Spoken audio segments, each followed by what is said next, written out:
Thanks for joining me today, and today's message is going to be on the topic of freedom, which was another request made by Sylvian 14. So thank you, Sylvian. I appreciate you so much. Before we get started, be sure to like and subscribe for more videos like this, as well as for my other videos that are released on faith, health, and beauty. I think a lot of times people think of freedom as something that has to be given by someone else for us to be free. But there are many types of freedom. There's mental freedom, spiritual freedom, physical freedom, financial freedom, psychological freedom, emotional freedom, freedom of choice. And we have man's freedoms, which are notated by laws. And we have God's freedom, which is given to us freely. So I think a good example of that is again the book of Luke, chapter 23, verse 17, 24, and 25. And this is an example of how God's freedom works versus freedom man gives based on conditions, based on how he's feeling, based on man's emotional state and mental state. It's always some catch, something that influences the degree of the freedom. So we'll go to Luke 23 verse 17. And this was discussing the Passover in which Jesus had been arrested and the people wanted him to be crucified. And Pilate himself was saying that he didn't find any fault in him. And he really just wanted to let him go free. But the sedition of the people kept insisting that he be cast in prison. Meanwhile, the other person who was being given the opportunity to be free was a man named Barabbas. He was a murderer and contentious, and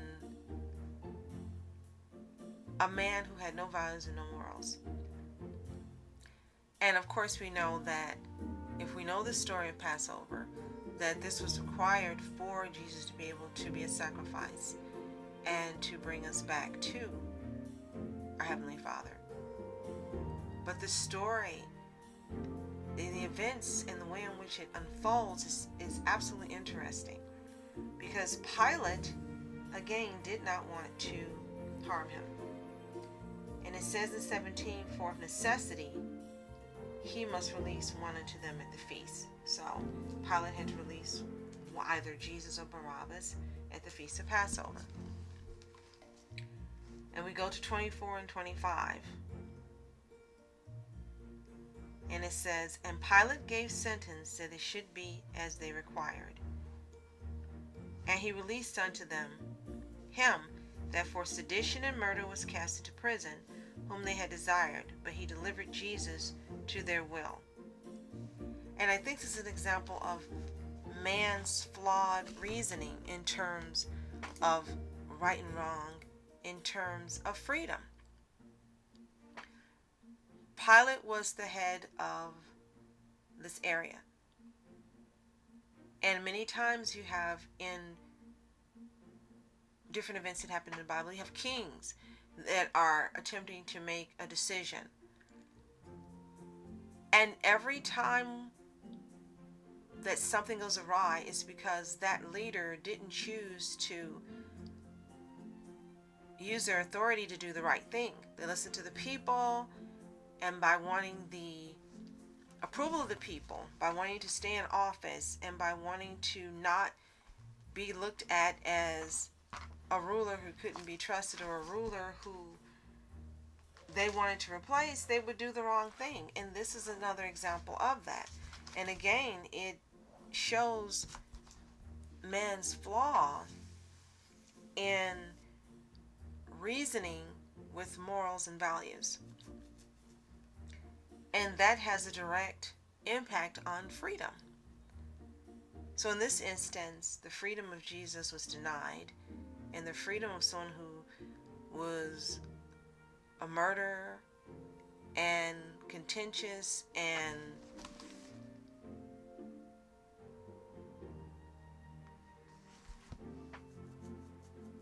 involved himself in sedition was set free.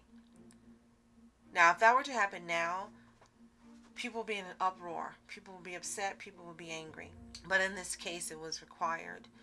It was required so that the fulfillment of the word given in Isaiah and Ezekiel and many of the Old Testament books could be fulfilled. An event that had to take place for all of us to be free. And as I mentioned, there are many types of freedom, but this freedom was speaking of not only spiritual freedom, mental freedom, psychological freedom, freedom in our health, freedom emotionally, freedom physically. There's freedom as the word gives, and there's freedom as man gives. And again, man's freedom is usually influenced by how he's feeling, what he's thinking, what his goals are, what his desires are, what he wants to receive in return. That is how the freedom is given. And when I say he, I'm using it as a general term. I mean, it applies to every gender, every sexual orientation, whatever identity, gender identity you have, it applies. But for the sake of being simple, I'm just going to say he. But what I really love about the freedom that is given us by God is that we always have a choice to choose. We always have a choice to choose life and death, good and evil, light or darkness, right or wrong. It's our choice. It's not forced upon us. It is a gift that's sitting there and waiting for us to receive it.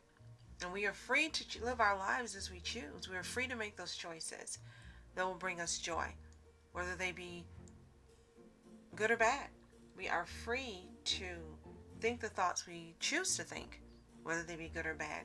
We're free to eat the foods we want, take the supplements and prescription drugs and things that are available, whether they be right or wrong choices. We are free to look how we want to look, to dress how we want to dress, to decorate our bodies as we see fit, regardless of what those choices are. We are free to feel how we want. And we always have the choice of, if a feeling brings us joy and makes us feel good, keeping it. But if it doesn't, and it goes against everything we know it's not right and that doesn't bring us joy, we always have the freedom to cast it away. And those are freedoms that are not contingent upon man's desires or man's ulterior motives. Each and every one of us is free to make choices physically, mentally, emotionally, spiritually, health-wise, and so much more, as Phoenix says. We are free to do those things. And I personally am truly grateful for the freedoms that we have that are contingent upon man's choice of whether or not we have those freedoms.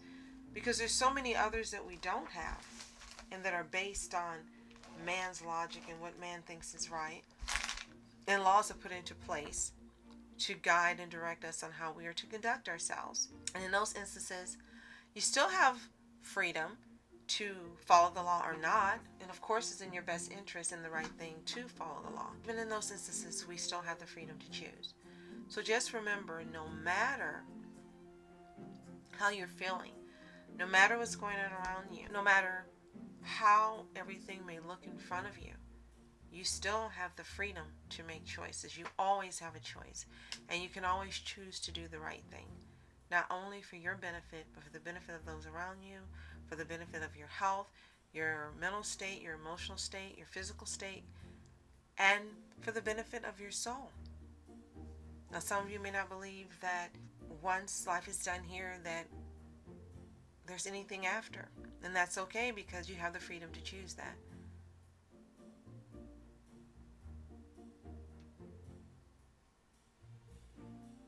But what if there is something after this?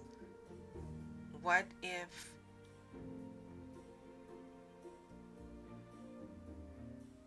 by not accepting or even considering that there's something else, you miss out on that freedom to choose?